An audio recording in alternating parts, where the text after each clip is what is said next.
We can't hear you.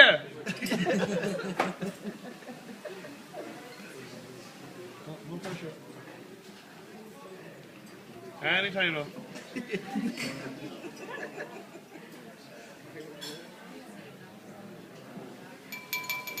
Yeah, jeez, get the finger again there.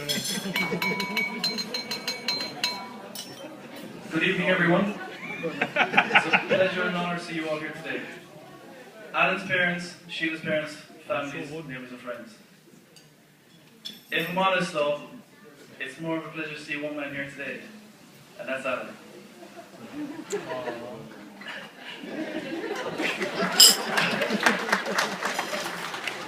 You see, some of you might not know, but Alan would be the best fella to turn up to win. That's my kick and treat talking really short. Right there. Now that's all well and good, no harm done. But when you try and squeeze my fat trim brother into a best man outfit, Hey, stand up! that's when you start to get into trouble. I've seen better circulation of me and newspaper, God, I'm honest.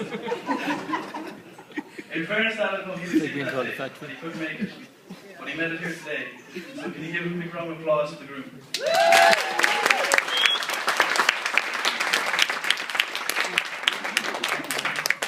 I'd also like to take this opportunity just to say how beautiful the bridesmaids look.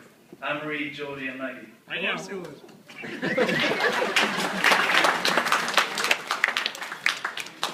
Alan's mother Bridie, Sheila's mother Margaret. I'd like to thank you both for all your help in making sure today was a success. And I think you can all agree, the two of you are looking wonderful today.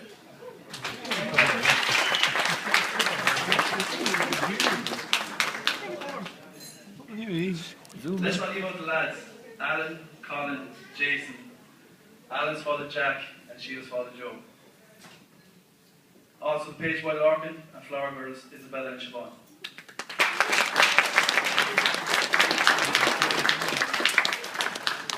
And lastly, but no means least, I have to compliment the bride. Woo.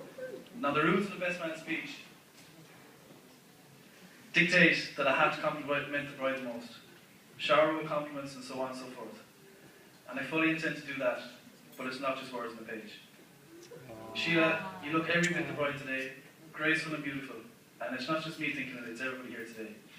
You look absolutely amazing. And with that, I'd like to raise a toast to the beautiful bride.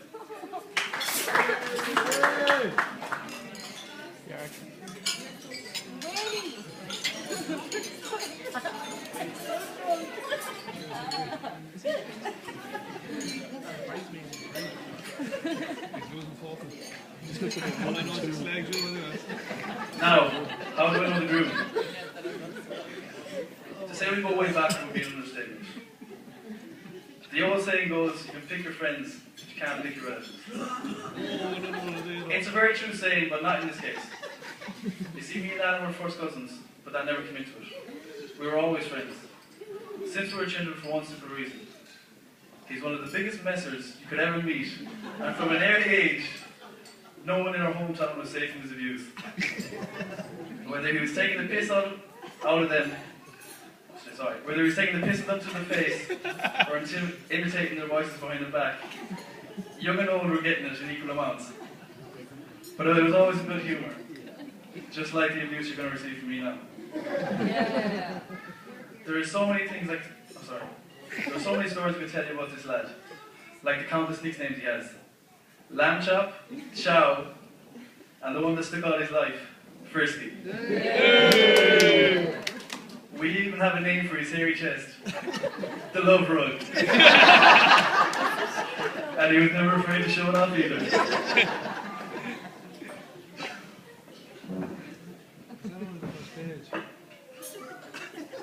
But the one story that sticks in my mind, and the one that caused him the most embarrassment, I hope, is the Eminem haircut. It all starts with me and a few other friends living with Adam in Galway. And we're all about 19 years of age. Now I came home from work one day to find all the boys huddled in the sitting room whispering to each other. They pulled me into the group and informed me that Alan had said he was going for a shower.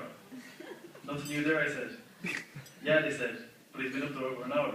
I said, sure, there's definitely nothing new about that, I said. Yeah, the boy said, but get this, there's no hot water. What do you mean there's no hot water? What the hell is he at?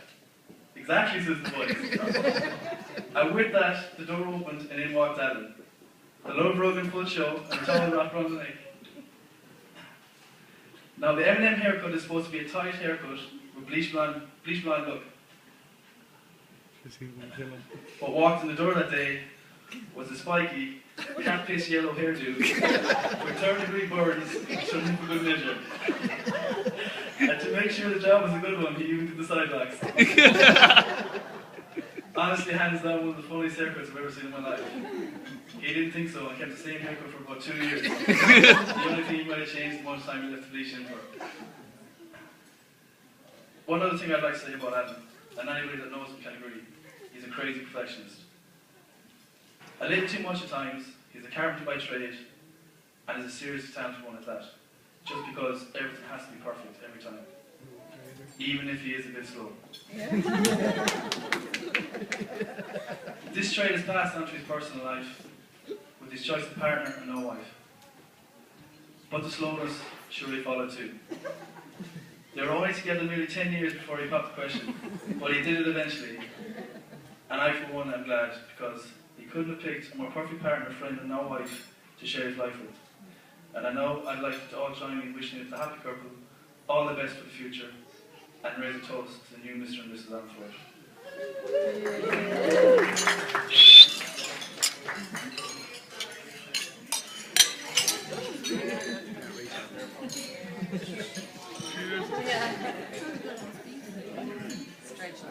I'd like to introduce the groom, Alan Ford.